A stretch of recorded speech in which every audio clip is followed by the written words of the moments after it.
ప్రేక్షకులకు నమస్కారం. అక్టోబర్ 28, 29 తేదీల్లో అంటే శనివారం, ఆదివారం ప్రముఖ స్టాక్ మార్కెట్ అనలిస్ట్ సుందరరామరెడ్డి గారు ETF index funds, mutual funds మీద ఎడ్యుకేషన్ వెబినార్ కండక్ట్ చేయబోతున్నారు. దీనికి 3000 రూపాయలు ఫీజు పే చేయవలసి ఉంటుంది. ఆసక్తి ఉన్నవారు ఈ కింద స్క్రోల్ అవుతున్న నంబర్ కాల్ చేసి వెంటనే మీ రిజిస్ట్రేషన్స్ను పూర్తి చేసుకోగలరు. సార్ నమస్తే. సార్ నమస్తే అండి. సుందరరామరెడ్డి గారు, debt funds versus fixed deposits, so ఏ ఇన్వెస్ట్మెంట్ని ఏ విధంగా అర్థం చేసుకోవాలి అంటారు?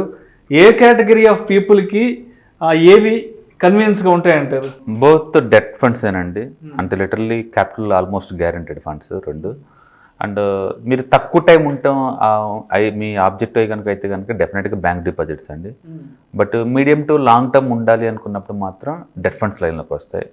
సో రెండింటికి మేజర్ డిఫరెన్స్ ఎక్కడ వస్తుందంటే, మార్కెట్ రిస్క్ ఎంతకంత ఉంటుంది డెట్ ఫండ్స్ మీద. అబ్సల్యూట్లీ జీరో రిస్క్ కాదు, ఎందుకంటే వాళ్ళు తీసుకెళ్ళి పెట్టేది ఈ గవర్నమెంట్ సెక్యూరిటీస్, అదైతే 100% గ్యారంటీ ఉంటుంది. బట్ కార్పొరేటివ్ బాండ్స్లో కూడా పెడతారు. కంపెనీ జీరో అయిందనుకోండి, నీది ఎఫెక్ట్ అవుతుంది అంతకంత. అందుకని క్రెడిట్ రిస్క్ ఉంది మీ దగ్గర, క్రెడిట్ రిస్క్ ఉంది అండ్ ఇంట్రెస్ట్ రేట్ రిస్క్ ఉంది దీంట్లో ఇన్బుల్ట్గా. అంటే ఎంతకంత రిస్క్ ఉంది, అసలు జీరో రిస్క్ అని చెప్పలేవు డెట్ ఫండ్స్ని. ఓకే, అంటే దాంట్లో ఇంట్రెస్ట్ రేట్స్ రిస్క్ ఉంది అంటే క్రెడిట్ రిస్క్ ఉంది. ఎందుకంటే నువ్వు కంపెనీకి ఇచ్చినప్పుడు కంపెనీ దివాలా తీస్తే నీకు రావయ్యి.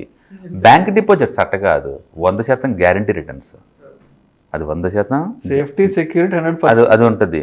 కానీ బ్యాంక్ డిపాజిట్స్తో పోల్చుకుంటే దీనికి ఎప్పుడు 1 or 2% ఎక్స్ట్రా వస్తుంది రిటర్న్స్ పరంగా తీసుకుంటే. పర్టికులర్గా ఈ మధ్యకాలంలో బ్యాంక్ డిపాజిట్స్ ఈ స్మాల్ బ్యాంక్స్ ఉన్నాయి చూసారు, ఉత్కర్ష బ్యాంక్ అని, సూర్యోదయ బ్యాంక్ అని, అండ్ చాలా చాలా బ్యాంక్స్ ఉన్నాయి, IDFC స్మాల్ బ్యాంక్, ఇలాంటివన్నీ కూడా అప్ టు 80% దాకా ఇస్తున్నారు రేట్ ఆఫ్ రిటర్న్ డిపాజిట్స్కి. చాలా మంచి అమౌంట్ అది 8% అంటే. అండ్ అంత అమౌంట్ రావాలి అంటే ఇక స్టాక్ మార్కెట్లో డెట్ ఫండ్స్ పోటీ పడాల్సింది.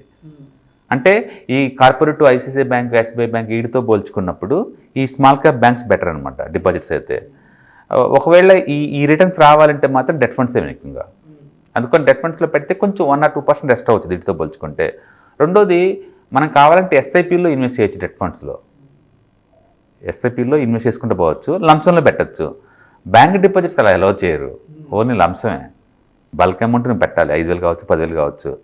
SIPలో పెడతామంటే అలౌ చేయరు బ్యాంక్ డిపాజిట్స్ని. అది రెండోది, ఇక్కడ ముందే అర్లీగా బయటికి వెళ్దామంటే డెట్ ఫండ్స్లో అలౌ చేస్తారు.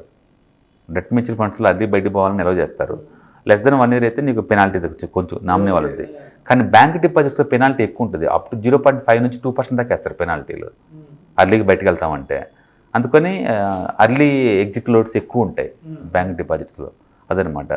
రెండోది, దీంట్లో డివిడెండ్ ఆప్షన్ ఉంటుంది కావాలంటే నీకు. Debt mutual funds dividend option ఉంటుంది.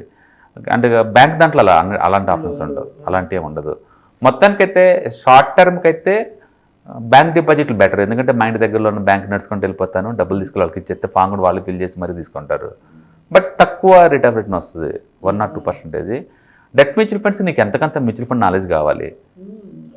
ఈవెన్ స్టాక్ మార్కెట్లో ఉన్న వాళ్ళు కూడా 10 సంవత్సరాల ఎక్స్పీరియన్స్ ఉన్న వాళ్ళు కూడా డెట్ ఫండ్స్ డీల్ చేసిన ఎక్స్పీరియన్స్ ఉండదు, ఆ ఏరియా బోర్ కాబట్టి. అందుకని డెట్ మ్యూచువల్ ఫండ్స్ ఏంటంటే ఎంతకంత ఎడ్యుకేటెడ్ పీపుల్ వాళ్ళే వాడగలుగుతారు. అందుకని బ్యాంక్ డిపాజిట్లు 200 లక్షల కోట్లు చేరినా సరే డెట్ మ్యూచువల్ ఫండ్స్ కార్పొరేట్ తప్ప ఎవరు వాడరు వాటిని. హెచ్ఎన్ఐ ఎవరు, అందుకని చింతనలు ఎవరు అందులో పోరు అనమాట. సో అట్లా అందుకని మీడియం టు లాంగ్ టర్మ్ ఉండాలి అనుకున్న వాళ్ళకి డెట్ మ్యూచువల్ ఫండ్స్ ఓకే అనమాట. అండ్ బట్ ఎంతకంత రిస్క్ ఉంది, ఎందుకంటే వాళ్ళు గవర్నమెంట్ సెక్యూరిటీస్తో పాటు కార్పొరేటివ్ బాండ్ మార్కెట్లో కూడా పెడతారు, అవి కొంచెం డిస్టర్బ్ అయ్యే ఛాన్స్ ఉంది. అందుకని interest rate risk and credit risk రెండు ఉంటాయి వాటికి. బ్యాంక్ డిపాజిట్స్ ఇలాంటి గొడవ ఏం లేవు. అందుకని షార్ట్ టర్మ్కి అయితేనేమో, వెరీ షార్ట్ టర్మ్కి అయితే బ్యాంక్ డిపాజిట్లు, and medium to long term అయితే 1% ఎక్స్ట్రా కోసం డెట్ ఫండ్స్ కన్సిడర్ చేయొచ్చు. ఒకప్పుడు డెట్ ఫండ్స్లో ట్యాక్సేషన్ తేడా ఉండేది. ఇప్పుడు ఈ ఇయర్ నుంచి వాటిని కూడా ఈక్విటీ ఫండ్స్ లాగానే ట్యాక్సేషన్ చేశారు. అందుకని అడ్వాంటేజ్ లేదు ఇప్పుడు అంతా. Both are safe, more or less both are safe అనమాట. కాబట్టి వెరీ షార్ట్ టర్మ్ అయితే బ్యాంక్ డిపాజిట్స్, ఎడ్యుకేటర్ అయ్యి ఉండి కొంచెం మీడియం టు లాంగ్ టర్మ్ అనుకుంటేనేమో డెట్ ఫండ్ తీసుకోవచ్చు. Actual debt fund, hard core debt fund కన్నా కూడా కొంచెం ఎక్కువ రావాలంటే హైబ్రిడ్ ఫండ్స్కి వెళ్ళడం బెటర్ కొంచెం. అయితే హైబ్రిడ్లో రిస్క్ ఉంది, యాక్సెప్ట్ చేయాలి, బట్ రివార్డ్ కూడా ఎక్కువ ఉంటుంది. అందుకని డెట్ ఫండ్స్లో మరీ హార్డ్ కోర్ డెట్ ఫండ్స్ కాకుండా కొంచెం హైబ్రిడ్కి వెళ్తే రిటర్న్స్ డెఫినెట్గా 4-5% ఎక్కువ వస్తుంది. అది కొంచెం కొంచెం వేరియంట్ అనమాట. అందుకని మీరు ఎందుకు అచ్చం డెట్ ఫండ్స్లో ఉండాలనుకున్నారో క్లారిటీ ఉంటే హైబ్రిడ్కి వెళ్ళచ్చా లేదనేది ఉంటుంది. మొత్తానికైతే లిక్విడిటీ పరంగా చూసుకుంటేనేమో డెట్ ఫండ్స్ బెటరు, రిటర్న్స్ పరంగా చూసుకుంటే debt funds better.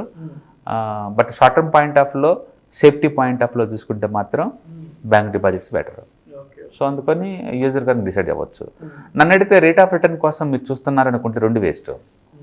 Rate of return కోసం చూస్తున్నారు అంటే కొంచెం వాలటిలిటీ హ్యాండిల్ చేసేలాగా ఉంటే better to go for even Nifty బీస్, బ్యాంక్ బీస్ నీకు ఇయర్లీ యావరేజ్ మీద 15 వస్తాయి లాంగ్ టర్మ్లో.